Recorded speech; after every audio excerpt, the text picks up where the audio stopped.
Italian Wine Podcast. Chin Chin with Italian wine people. Hello, this is the Italian Wine Podcast with me, Monty Waldin. My guest today is Lorenzo Piccin. Lorenzo's winery is called San Martino, St. Martin, and you are in Aglianico del Vulture, or Vulture, on the Vulture Mountain, the volcanic soil, growing Aglianico, yeah? Yes, just Aglianico, 100%. So are you from Basilicata? No, I'm from Tuscany, actually. So how did you end up in the other side of Italy, the other end of Italy? Old story. My father's best friend is from Genzano di Lucania, a close city to Venosa. And Venosa is one of the towns within the Aglianico del Vulture appellation. Exactly. And he spent many times during the summer over there having holidays. So he knew the place quite a lot, and he fell in love with the culture of south of Italy. And so that's not often that we don't often hear that from Tuscans. Tuscans tend to be quite sort of conservative, quite rigid. Yes, actually they. I don't want to generalize my friends in Tuscany, but it's not just Tuscany. It's just supposed to be all of Italy. It's supposed to go from down to up. Yeah. You know, from the south to the north. It's not used to have people moving from the north to the south to have a job or to look for a job. So how old are you? I'm 31. Right, so you've made the move south from Tuscany. Yes. To work in boiling heat on a volcanic mountain to grow Aglianico. Yeah, because it's an unknown region, because Basilicata has been quite unknown for so many years, and right now everything is pumping up, and so there's these many people looking for something new, and you look for something different, and Basilicata has it. So what attracted you? I mean, did you buy vineyards or did you rent vineyards? No, we bought 14 hectares of vineyard. One of the best place you can find old vineyards in Italy. It's south of Italy, actually. Because of the dry weather and the vines live for a long time. Yes. So are your 14 hectares all in one village in Venosa? No, divided in many parts of it. But did you do that deliberately to be a little bit Burgundian and have these different terroirs? Yes, because it's the Vulture area has this unique ability to divide 1 meter to another. There is different soil, so you just get on a hills, you look for some place, and you find this amazing old vineyard, and then you move 100 meters on the left, and you find something else, and you say, "Wow, that's so different that you cannot just put together and say, okay, it's the same." They have to live. So, what is the range in altitude of your vineyards? We are from 500 to almost 600. So it's meters. Very high. Yeah. Actually, the Vulture is 1,300 meters high. All the east part of the Vulture is face Puglia, and actually face the Balkanic region. So all the cold winds that come from the region, help to cool the air during the summer. So that's from the Adriatic side? Yes, exactly. So that's one side. But you have other vineyards that face different ways, I imagine.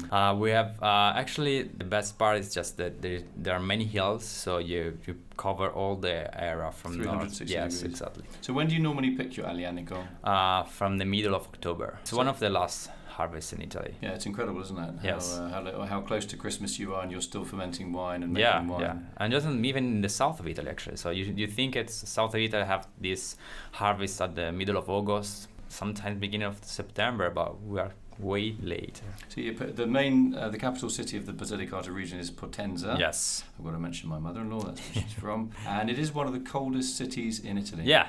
It's 800 meters. And it's like, almost, it's not that far from Africa. Yeah, exactly. And well, the particular of Basilicata, it's one of the only place in all of Italy where you have continental weather. North of Italy is Alpine weather. It's colder actually because you are really high, but the middle of Pianura Padana and Tuscany are much warmer. More Mediterranean, obviously Mediterranean.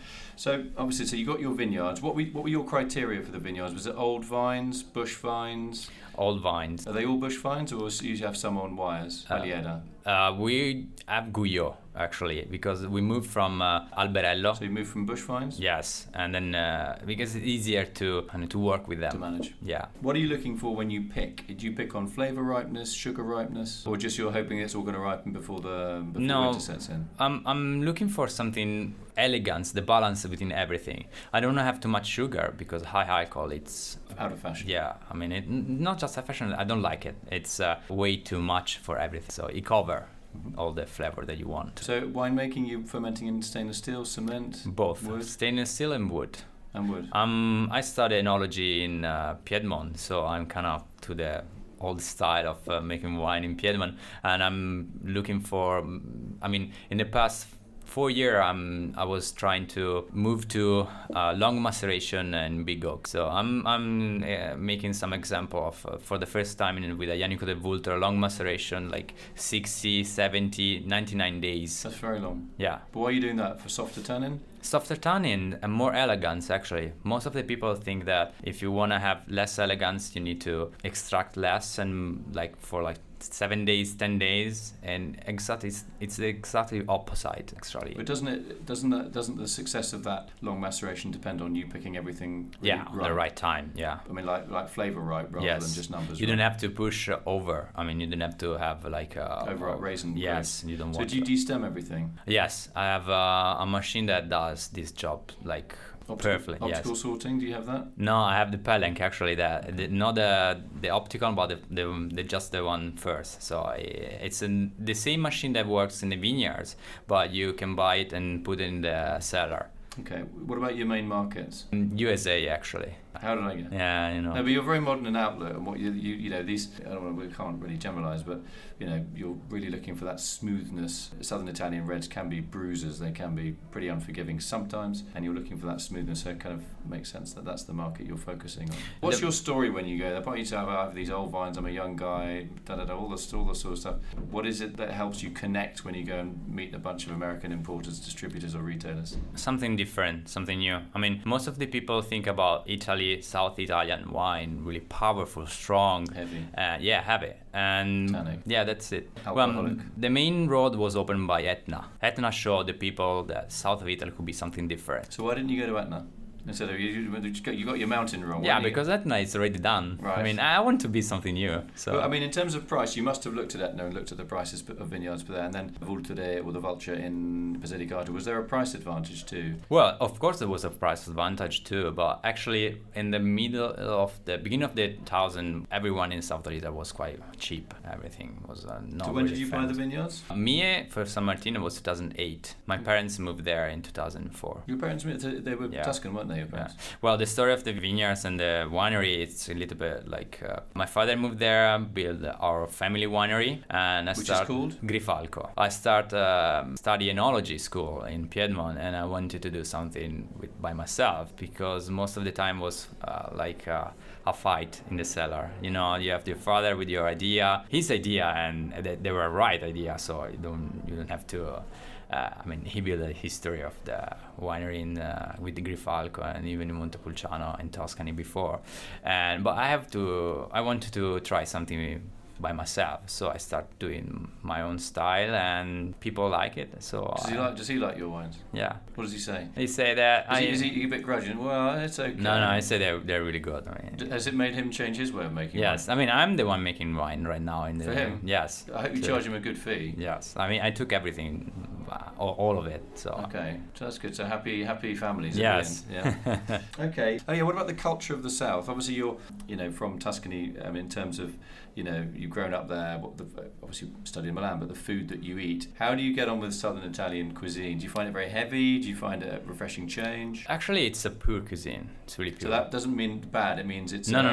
It's cucina povera means the sort of peasant traditions of really not throwing anything away and really being creative. With exactly, but you find still so many people walking around the countryside, close to the vineyard, picking up asparagus. Wild asparagus. Every day. I mean, right now I'm here, right in Verona, but if I was in Basilicata in the Vulture, I was looking for some asparagus to make some pasta.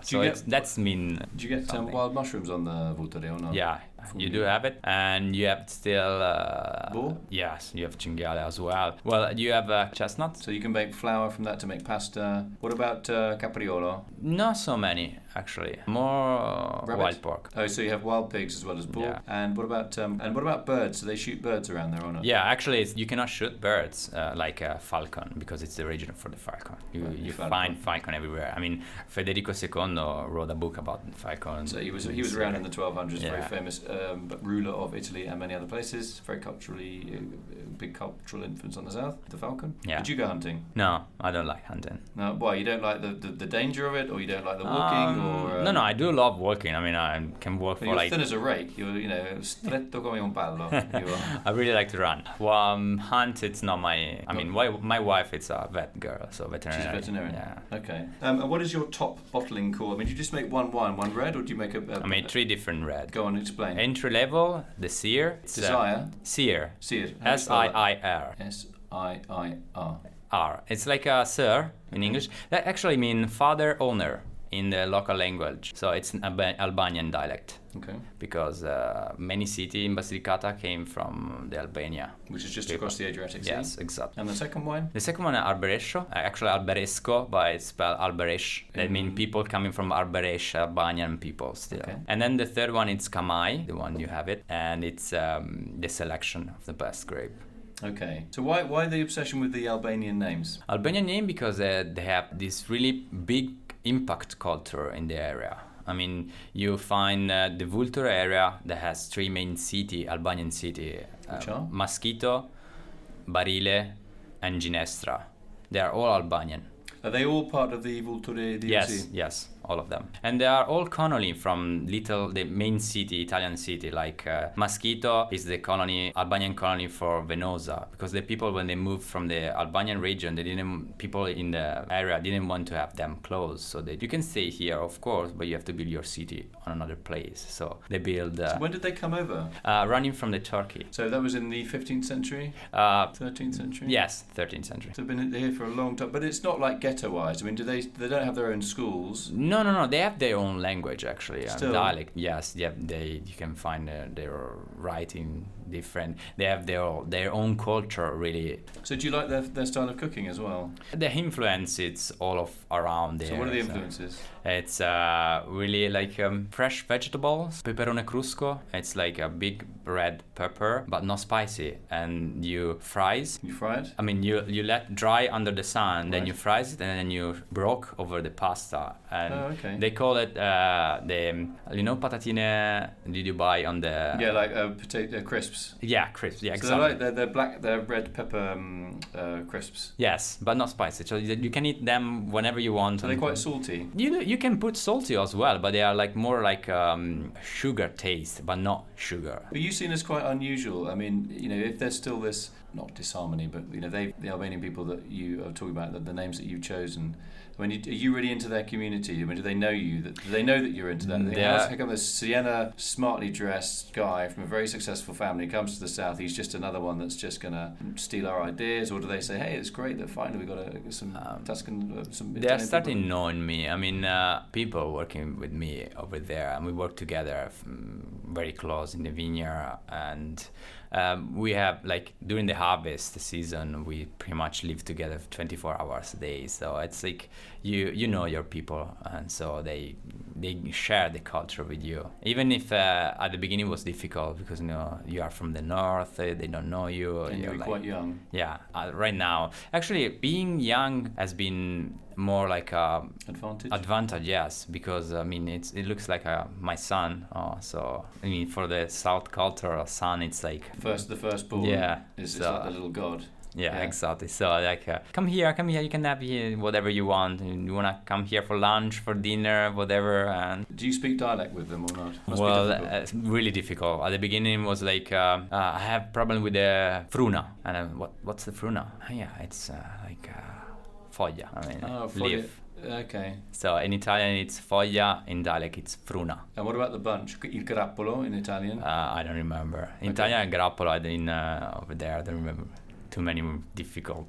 Okay, fantastic. I love this idea of kind of cross-cultural communication, because we don't do enough of that, I don't think, globally. And I don't want to generalise about Italy, but the South. It's funny how the Albanian community that have been there for a long, long time, still there's a little bit of a wall between them as immigrants and the locals. And then, as you said earlier on, a northern Italian person sees the South in a very different way to how the South sees themselves. So that you've got that real... In a way, it's quite stimulating. In a way, it's sometimes a bit frustrating how the north looks down on the south. I mean, in England, it's the great, where I'm from, the south, we think we're superior to the people in the north. But I'm actually from the north, my heritage is from the north. So it is a bit frustrating. Why can't we just get on? You know, so life would be a lot simpler. So it's great that you're a smart-looking Tuscan lad. You've gone down to the south. Thanks. And you're embracing the culture in every sense. Also, just on a logical level, in terms of economics. I mean, if you got workers that you respect, they're gonna do a better job. Yes, definitely. Yeah, cool. I want to come down and try. How does these pepper chips go well with your wines? Oh, they go well with everything actually. Really? You can eat whatever you want to. Does that umami kind of play, that salty? Yeah, I mean they're perfect. They like maybe they found it like they have 1,000 years old. I mean, I don't know from who had this amazing idea of pepper, but they're perfect. They probably cut some and left some out in the sun, and they kind of fried on a hot stone. They are inked actually, so Right. they are they take it off from the plant, inked. They dry under the sun. When they are dry, you can put on with oil and fry them, and then you just crunch them and eat, and it's like... You're smiling. Yeah, you look. It's lunchtime, so I think I better let you go and get some food. I just want to say thanks today to my guest today, Lorenzo Piccin, from the San Martino Winery in the Vulture region of Basilicata, famous for its Aglianico. Thanks for coming in. Look forward to tasting it. Thank you. Follow Italian Wine Podcast on Facebook and Instagram.